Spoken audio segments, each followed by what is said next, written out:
Hello everyone, কেমন আছেন সবাই? আশা করছি ভালো আছেন। আমিও ভালো আছি। বেশ অনেকদিন পরে কিন্তু একটা ছোটখাটো ব্লগ নিয়ে আজকে চলে এসেছি একটা বিয়েবাড়ির খাওয়ার ভিডিও নিয়ে। অ্যাকচুয়ালি গ্রামের খাওয়া কেমন হয় সেটা আমি চাচ্ছিলাম আপনাদেরকে জানাতে। আর আমি আছি আজকে বিয়েবাড়িতে, যেটা সেটা হলো আমার বাড়ির পাশেরই একটা দিদির। আর বিয়েটা অনেক ছোট করে হচ্ছে। ছোট করে মানে জাস্ট ফ্যামিলি মেম্বারদেরকে নিয়ে, আদার্স কোনো বেশি রিলেটিভস বা এমন কিছু না, অনেক ছোট করে একটা বিয়ে। তো সেখানে আমরা এখন এসেছি অ্যান্ড খাওয়ার জন্য চলে এসেছি টেবিলে। তো এসে এই যে প্রথমে চলে আসলো গরম গরম ভাত। সামনে আছে আমার ভাই, তারপরে আমার বোনও আছে অ্যান্ড আমার একটা ভাবিও আছে। তো আমরা সবাই মিলে এক টেবিলেই খেতে বসছি। আর আমাদের খেতে দিচ্ছে আমার আরেক ভাই, একে তো হয়তো অনেকেই চেনেন।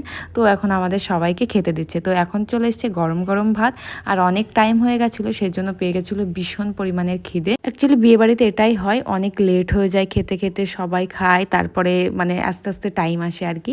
তো সেই জন্য আমাদের খেতে একটু লেটই হয়ে গেছিলো। আর আমরা ছিলাম যে দিদিটার আজকে বিয়ে, সেই দিদিটার ওখানে। দিদিটাকে সবাই মিলে একটু রেডি করাচ্ছিলাম। যেহেতু ছোট করে বিয়ে হচ্ছে, সেই জন্য একটু লোকজনও কম, তো আমরা সবাই মিলেই রেডি করাচ্ছিলাম।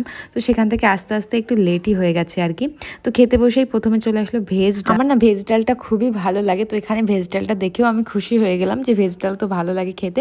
তো ভেজ ডালটা খেলাম, বেশ ভালো ছিল। তো আমরা সবাই জানি সব জায়গার বিয়ের খাবার কিন্তু এক হয় না। আমিও নিজেও দেখেছি এক এক জায়গাতে এক এক রকম বিয়ের খাবারগুলো খেতে দেয় আর কি।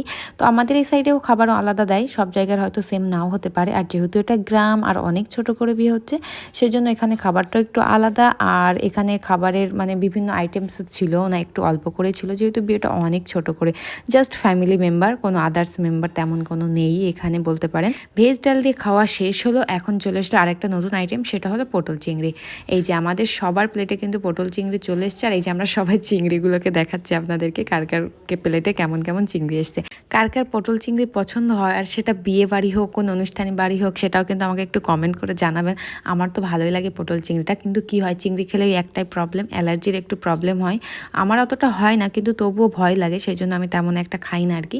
রোহিত যাচ্ছিলো, রোহিতকে আবার একটু চিংড়ি দিচ্ছিলাম যে চিংড়ি খাও।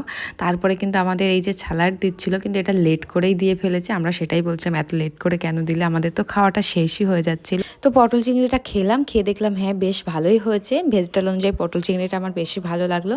তো বেশি চিংড়ি খেলাম না আর কি, কারণ অ্যালার্জির একটু প্রবলেম আছে। সবাই মিলে একই সঙ্গে বিয়ে বাড়িতে, তারপরে সারাটা দিন একসঙ্গে, তারপরে আবার একসঙ্গে খাওয়ার টেবিলেও বসেছি। তো এতটা মানে আনন্দ হচ্ছে, এতটা কথা হচ্ছে, বলে বোঝাতে পারবো না। খাওয়ার টেবিলে বসে বসে আমরা খাওয়ার থেকে বেশি কথা বলছি আর বেশি হাসছি। অ্যাকচুয়ালি আমরা এমনই, যেখানেই যাই না কেন বা যেটাই করি না কেন, কাজের থেকে বেশি হাসাহাসি হয়। তো সেম অবস্থা এখানেও হচ্ছে, খাওয়ার থেকে বেশি হাসাহাসি আর কথা বলা। তো বন্ধুরা, এখন কিন্তু আমার খাওয়াটা শেষের পর্যায়ে। আর এখন চলে এসেছে চিকেন। এই যে আমার ভাই আমাদেরকে চিকেন দিচ্ছে, কিন্তু চিকেনটা না একটু প্রবলেম হয়েছে, চিকেনটা অনেক বেশি নরম হয়ে গেছে।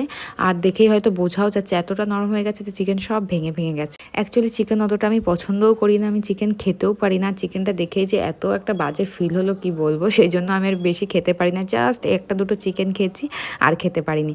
সো গাইজ, আজকের এই খাওয়ার ভিডিওটা কেমন লাগলো সবাই একটু আমাকে কমেন্ট করে জানিও। আর কার কার ওখানে কেমন কেমন খাবার হয় বিয়েতে, সেটাও আমাকে একটু জানিও। চলো তাহলে, ভালো থাকবেন সবাই, টাটা।